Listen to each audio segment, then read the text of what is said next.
नमस्कार, आप देख रहे हैं यूके न्यूज एक्सप्रेस और मैं हूं गायत्री। लेकर आई हूं तेज रफ्तार से उत्तराखंड की हर अहम खबर, दिन भर का पूरा अपडेट। तो चलिए जल्दी से निकलते हैं खबरों के सफर पर। योग गुरु बाबा रामदेव के लिए मुश्किलें बढ़ गई है। सुप्रीम कोर्ट ने बुधवार को पतंजलि के विवादित विज्ञापन केस में बाबा रामदेव और बालकृष्ण के दूसरे माफीनामे को भी खारिज कर दिया।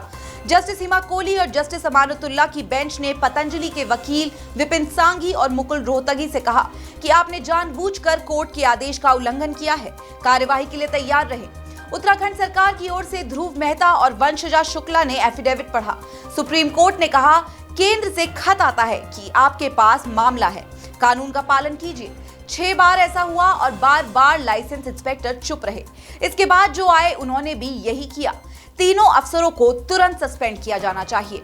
मामले की अगली सुनवाई 16 अप्रैल को होगी। इससे पहले 2 अप्रैल को इसी बेंच में हुई सुनवाई के दौरान पतंजलि की तरफ से माफीनामा दिया गया था। उस दिन भी बेंच ने पतंजलि को फटकार लगाते हुए कहा था कि ये माफीनामा सिर्फ खाना पूर्ति के लिए है, आपके अंदर माफी का भाव नहीं दिख रहा है। इसके बाद कोर्ट ने 10 अप्रैल को सुनवाई की तारीख तय की थी।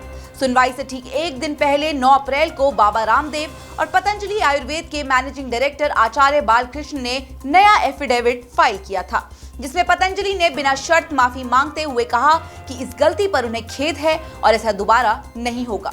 Supreme court Indian medical association की ओर से 17 अगस्त 2022 को दायर की गई याचिका पर सुनवाई कर रही है। इसमें कहा गया है कि पतंजलि ने कोविड वैक्सीनेशन और एलोपैथी के खिलाफ नेगेटिव प्रचार किया है। वहीं खुद की आयुर्वेदिक दवाओं से कुछ बीमारियों का इलाज का झूठा दावा भी किया है। गर्माते चुनावी पारे के बीच उत्तराखंड में एक तस्वीर ने सियासी भूचाल ला दिया। तस्वीर में पूर्व सीएम हरीश रावत और पीएम मोदी एक साथ है। रावत मोदी को गुलदस्ता दे रहे हैं। तस्वीर देखते ही देखते वायरल हो गई और ये दावे किए जाने लगे कि 19 अप्रैल के बाद हरीश रावत पूरे परिवार के साथ बीजेपी में जाने वाले हैं। ये तस्वीर उमेश कुमार ने सोशल मीडिया पर शेयर की, जो हरिद्वार सीट से निर्दलीय उम्मीदवार के रूप में लोकसभा का चुनाव लड़ रहे हैं। उमेश ने तस्वीर के साथ लिखा, सूत्रों के हवाले बड़ी खबर, हरीश रावत अंदरूनी कलह से परेशान होकर 19 अप्रैल के बाद बीजेपी ज्वाइन कर सकते हैं। 4 जून के बाद उन्होंने हरीश रावत के राज्यपाल बनने का भी दावा कर दिया। तस्वीर से हड़कंप मच गया और फिर खुद हरीश रावत ने सच बताया। उन्होंने कहा कि इसमें सच्चाई नहीं है और साजिश के तहत झूठ फैलाया जा रहा है। हरीश रावत ने बताया कि ये तस्वीर 2016 की है, जब वो सीएम थे और उत्तराखंड आए पीएम मोदी का स्वागत कर हेलीपैड पर उन्हें गुलदस्ता भेंट कर रहे थे। हरीश ने बिना नाम लिए उमेश कुमार पर तंज भी कसा। फेसबुक पोस्ट कर जवाब दिया कि अब स्टिंग बाज भी सांसद बनने का ख्वाब देखने लगे हैं। उन्होंने चंदा भी मांगा है। धन्य है भाजपा तुम्हारे पतन पर कि तुमने मददगार भी अपना जैसा ही खोजा। पीएम मोदी के साथ पुरानी तस्वीर शेयर करने और उस पर हरीश रावत का जवाब आने के बाद उमेश और हरीश रावत के बीच विवाद और बढ़ गया है। उमेश कुमार ने हरीश रावत पर फिर तीखा हमला बोला है। उमेश ने हरीश रावत को देश का सबसे बड़ा बहरूपिया बताया है। रावत जी बहरूपिये हैं बहुत बड़े।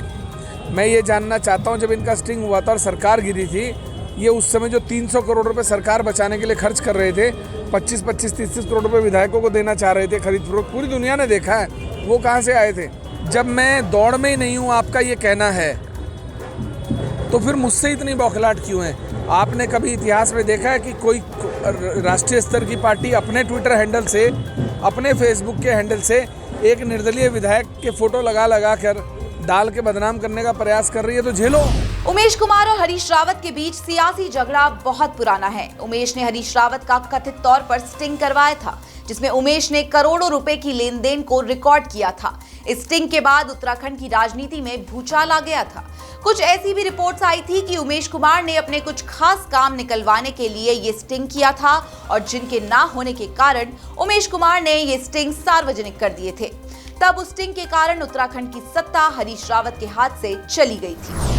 बीजेपी के बढ़ते कुनबे के बीच सीएम धामी ने दिया है सुझाव। धामी ने कहा है कि प्रदेश अध्यक्ष इसके लिए मानक तय करे। दरअसल चुनाव से पहले कांग्रेस समेत कई दलों के नेता अपनी पार्टी का साथ छोड़कर बीजेपी की सदस्यता ले रहे हैं। अब तक करीब 15,000 लोग बीजेपी का दामन थाम चुके हैं।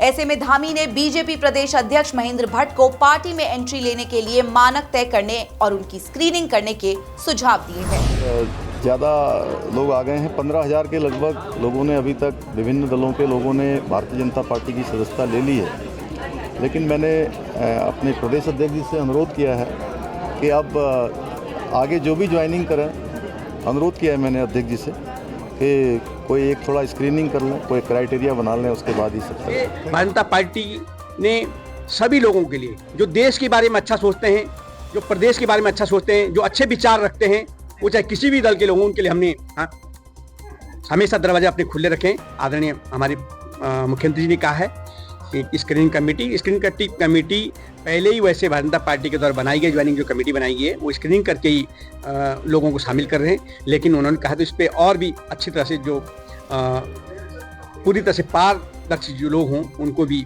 उसका भी ध्यान रखा जाता है और आदरणीय मुख्यमंत्री ने कहा तो बिल्कुल अच्छी बात है, उसको भी पालन किया जाता है। वही कांग्रेस इस पर चुटकी ले रही है। कांग्रेस ने कहा है कि बीजेपी में असंतोष दिख रहा है तो मुख्यमंत्री ने मानक तय करने की बात कह दी।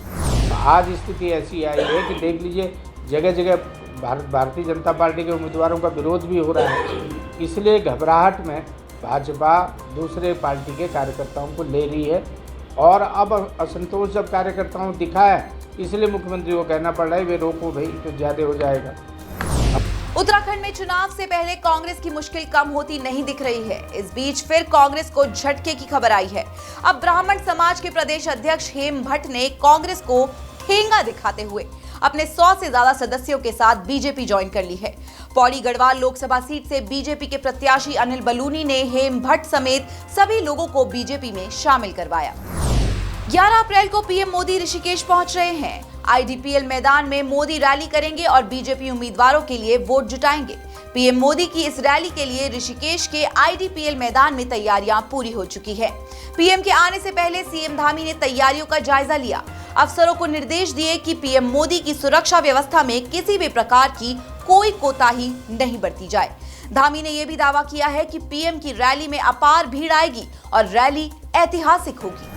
कार्यक्रम स्थल पर पूरी तैयारियां हो रही हैं और आज दिन तक सारी तैयारियां पूरी हो जाएंगी और लोगों में बहुत उत्साह है। आप देख रहे होंगे ये बिल्कुल सुबह है और सुबह से ही हमारे कार्यकर्ता, आम जनता सब कल मोदी जी की जनसभा में ऐतिहासिक आएंगे, बहुत बड़ी संख्या आएगी। उत्तराखंड में पीएम मोदी की ये दूसरी रैली होगी। इससे पहले रुद्रपुर में पीएम मोदी ने आकर बीजेपी के लिए वोट जुटाए थे। ऋषिकेश में होने वाली पीएम मोदी की जनसभा को लेकर हरिद्वार सीट से बीजेपी उम्मीदवार और पूर्व सीएम त्रिवेंद्र सिंह रावत ने भी दावा किया है। त्रिवेंद्र सिंह रावत ने कहा है कि रैली में हरिद्वार लोकसभा, टिहरी लोकसभा और गढ़वाल लोकसभा से भारी संख्या में लोग पीएम को सुनने पहुंचेंगे। माननीय प्रधानमंत्री जी कल पुनः उत्तराखंड आ रहे हैं इस चुनाव की दृष्टि से। इससे पहले 2 अप्रैल को हम सबकी जानकारी में है कि उधम सिंह नगर में एक विशाल रैली को उन्होंने संबोधित किया और कल यानी कि 11 अप्रैल को ऋषिकेश के आईडीपीएल मैदान में एक विशाल रैली हो रही है जिसमें लाखों की संख्या में हरिद्वार, देहरादून, टिहरी लोकसभा और कुछ थोड़ा हिस्सा गढ़वाल लोकसभा का भी वहां पर लोगों की आने की संभावना है। सीएम धामी लगातार लोकसभा चुनाव के प्रचार में जुटे हैं। सोमवार को धामी ने अल्मोड़ा सीट से बीजेपी उम्मीदवार अजय टम्टा के लिए वोट जुटाए। सोमेश्वर में रोड शो किया, फिर रामलीला मैदान में रैली को संबोधित किया। सीएम धामी ने अजय टम्टा के कामों को भी जनता के सामने गिनाया। चार धाम की तर्ज पर हमारे पूरे कुमाऊं क्षेत्र में मानसखंड मंदिर माला मिशन लाएंगे। मानसखंड का सर्किट बनाएंगे सारे मंदिरों को मिलाकर। और मुझे आपको बताते हुए खुशी हो रही है कि उसमें हमने अपना काम कर लिया है, अपना काम शुरू कर दिया है। जो हमने 70 से भी अधिक मंदिरों को चिन्हित किया है, वो 70 से अधिक मंदिर आज उसमें से 16 मंदिरों पर काम शुरू हो गया है। यही आप जागेश्वर धाम जाएंगे तो आपको दिखाई देगा। ऐसे हमारे अनेक मंदिरों पर अब काम शुरू हो रहा है। अल्मोड़ा के अलावा सीएम धामी पौड़ी और नैनीताल लोकसभा सीट के इलाकों में भी पहुंचे और वहां जनता के बीच प्रचार किया। चुनाव आयोग के निर्देश पर उत्तराखंड के सभी जिलों में मॉडल बूथ बनाए जा रहे हैं। प्रदेश में 3 तरह के मॉडल बूथ तैयार किए जा रहे हैं जो 85 महिला कर्मियों के अलावा 44 युवा और 70 दिव्यांग कर्मियों द्वारा संचालित होंगे। सभी मॉडल बूथ बनाने के लिए SBI और पंजाब नेशनल बैंक CSR के माध्यम से सहयोग कर रही है। हमारे जितने भी मॉडल बूथ बन रहे हैं इसमें हम लोगों ने CSR के अंतर्गत भी कुछ कार्रवाइयों के लिए रिक्वेस्ट किया था। तो हमारे अनुरोध का सम्मान करते हुए स्टेट बैंक ऑफ इंडिया ने प्रत्येक जनपद में एक बूथ मॉडल बूथ के रूप में तैयार करने का उन्होंने अनुरोध को स्वीकार किया था। इस प्रकार समस्त जनपदों में उन्होंने 13 बूथों का कार्य को स्वीकार किया। उत्तराखंड में इस बार वोटिंग प्रतिशत बढ़ाने के लिए चुनाव आयोग और उसके अधिकारी लगातार मुहिम चला रहे हैं। इस कड़ी में हल्द्वानी के मेडिकल कॉलेज में युवा महोत्सव का आयोजन हुआ, जिसमें प्रदेश के संयुक्त मुख्य निर्वाचन अधिकारी प्रताप सिंह शाह शामिल हुए। उन्होंने वोटर सूची में शामिल सभी युवाओं से अपील की कि 19 अप्रैल को वोट जरूर डालें। हर बूथ का जो प्रथम बार एक मतदाता बना हुआ है उसको यहाँ पे आमंत्रित किया गया है, उसको सम्मानित किया गया है। जिला प्रशासन की ये पहल बहुत अच्छी है। सभी मतदाताओं से जो प्रथम बार के वोटर यहाँ पे आए हैं उनसे अनुरोध किया गया है कि वो प्रचार प्रसार करेंगे और अपने घर में और सभी आसपास के लोगों को प्रेरित करके 19 अप्रैल को अधिक से अधिक मतदान करवाएं। उत्तराखंड में इन दिनों जंगलों में लगी आग की घटनाएं लगातार सामने आ रही हैं। ताजा मामला श्रीनगर गढ़वाल से सामने आया है। यहाँ डांग एठाना के जंगलों में भीषण आग लग गई, जिस पर वन विभाग और फायर ब्रिगेड की टीम ने बड़ी मुश्किल से काबू पाया। श्रीनगर के डांग एठाना के इस जंगल में आग मंगलवार शाम को भड़की, जिसने कुछ ही घंटों में जंगल के करीब 1 किलोमीटर के एरिया को अपनी चपेट में ले लिया। वन विभाग जंगल में लगी आग से हुए नुकसान का आंकलन कर रहा है, साथ ही आग के कारणों की जांच भी कर रहा है। संभावना ये भी जताई जा रही है कि बाघों के डर से सहमे लोगों का भी ये काम हो सकता है। 10 मई को अक्षय तृतीया के दिन खुलेंगे गंगोत्री धाम के कपाट। दोपहर को अभिजीत मुहूर्त में 12:25 पर कपाट खोले जाएंगे। गंगोत्री मंदिर समिति के कार्यालय में मंगलवार को कपाट खोलने का ये मुहूर्त निकाला गया है। इससे पहले 9 मई को शीतकालीन प्रवास मुखवा से मां गंगा की उत्सव डोली दोपहर 12:20 पर गंगोत्री धाम के लिए रवाना होगी। 4 धाम यात्रा को लेकर तैयारियां पहले ही शुरू हो चुकी है। इस बार भी यात्रा पर आने वाले तीर्थयात्रियों के लिए पंजीकरण कराना अनिवार्य रहेगा। चैत्र नवरात्रि की पूरे देश में दिख रही है रौनक। दूसरे दिन मां ब्रह्मचारिणी की पूजा हुई। उत्तराखंड के देवी मंदिरों में भी लगातार भक्तों की भीड़ उमड़ रही है।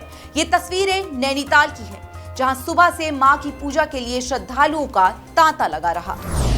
अब खबर खेल के मैदान से। T20 वर्ल्ड कप के लिए भारतीय टीम में ऋषभ पंत और मयंक यादव के नामों पर सिलेक्टर्स विचार कर सकते हैं।